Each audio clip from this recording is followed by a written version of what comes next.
看到我手里这颗平平无奇的蝴蝶兰了吗？想不想知道它刚到家时候的样子？右边这个就是10月1号那天，我去了一趟巴宁斯，发了视频，还买了好几颗兰花，这是其中一颗。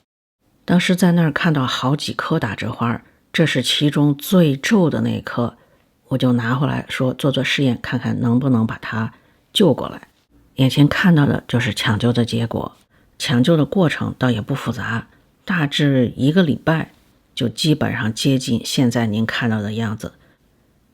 现在看到的图是手机截屏，刚好可以记录时间信息。从1号到13号拍摄的图片当中挑选了几张，我们可以清楚地看到叶子的变化。8号那天拍到的叶片基本上就不皱了。在这个抢救的过程当中，我都用了些什么方法，花了些什么小心思呢？我们从头说起。我先按照我的实际操作来讲述这个抢救过程，最后再总结一下哪些步骤或者说用的哪些东西是必须的，哪些东西可有可无。首先来看它的状态，这是一颗花后打折花，仔细看过了，它没有生病，纯粹就是缺水，干的。记住它现在的样子，所有的叶片都是皱巴巴的，但颜色都是绿的，没有黄叶。脱盆非常容易，因为它已经干到跟盆分开了。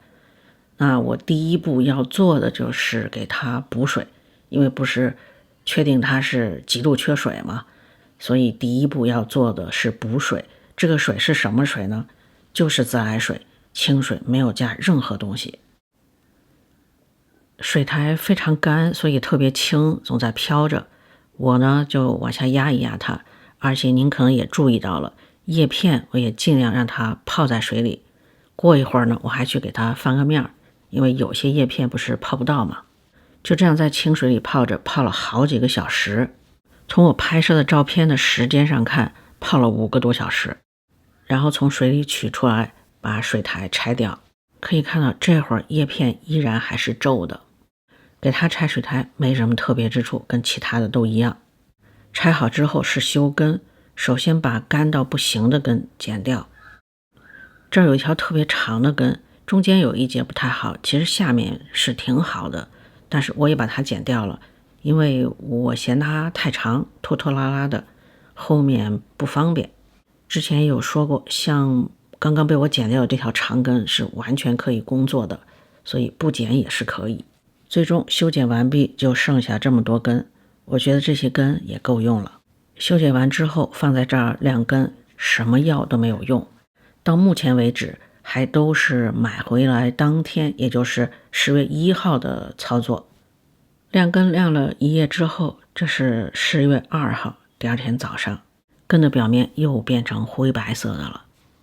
再次给它泡清水，还是什么都没有的自来水。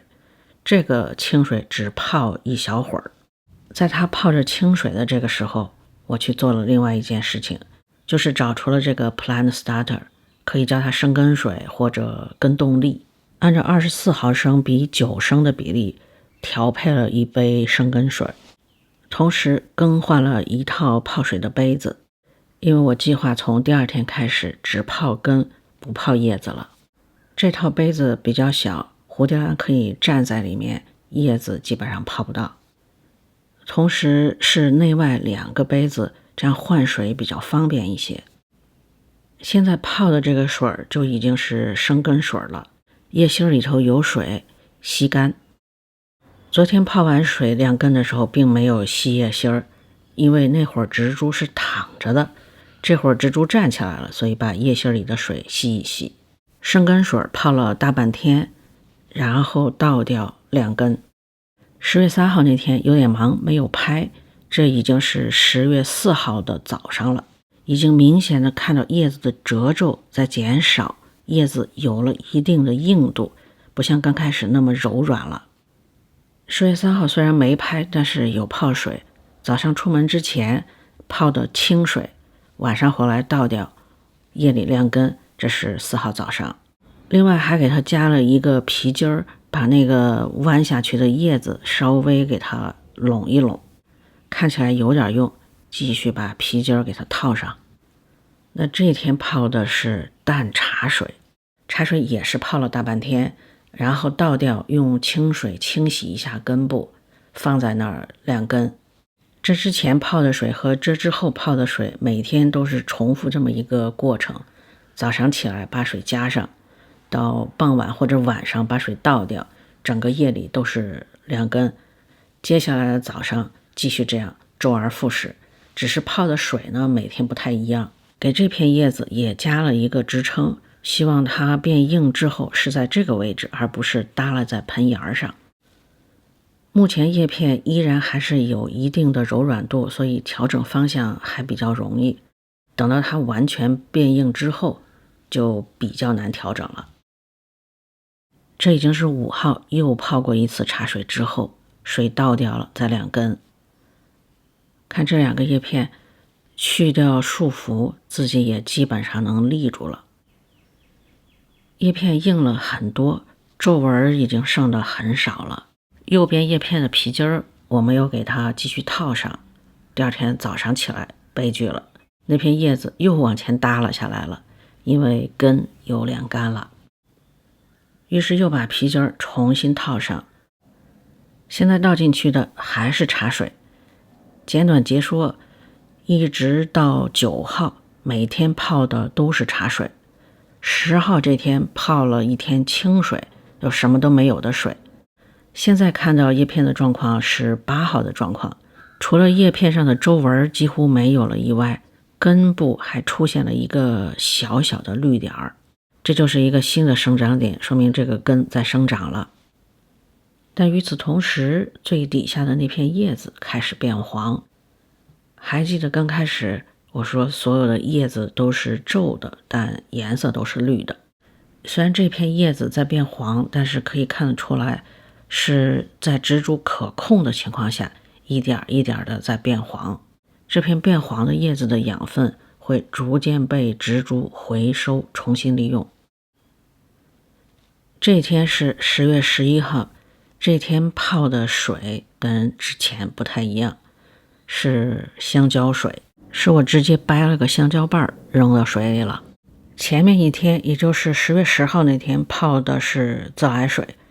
11号这天原本计划泡肥水，但是有点忙，没顾上给它配肥水。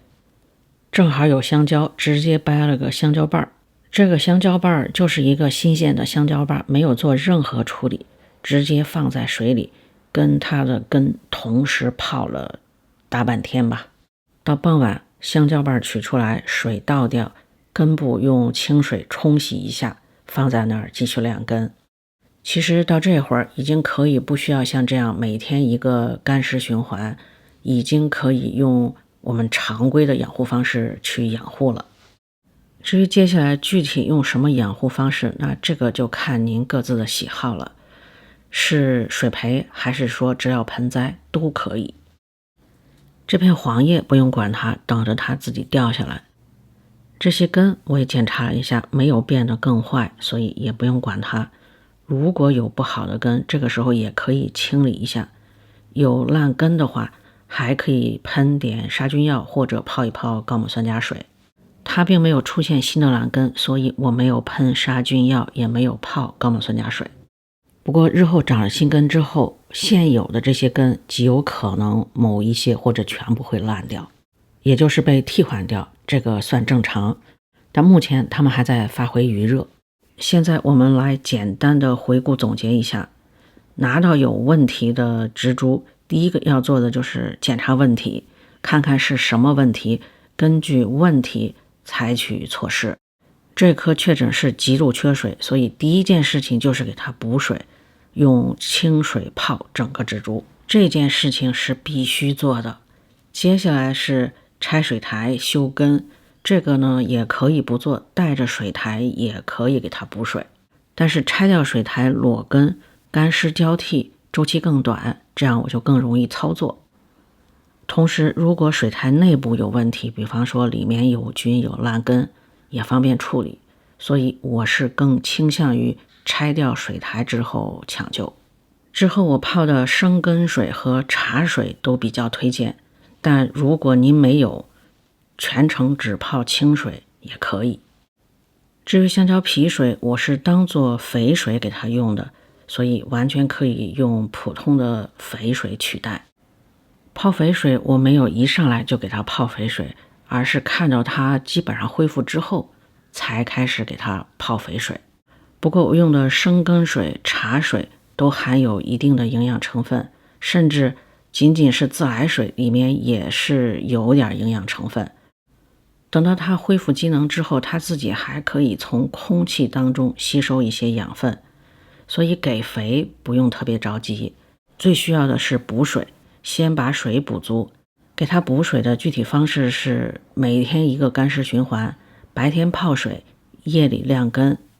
这个方式本身对它就是有好处的，有刺激作用，算是在模拟它原生状态下下雨晴天、下雨晴天的这个过程吧。我泡水用的这个杯子是一套，里面那个有孔，外面这个没有孔。这样做呢，换水的时候就不会过多的打扰到它的根。在视频的最后，我再多加一个题外话题吧。很多时候把蝴蝶兰养死，可能是因为给水太多，因为总是担心它会干到，看着它那么水灵灵的嘛。通过这个视频，我们可以看到，即便是把它干成那个样子，依然可以救活。关键是并不困难，补水就好了。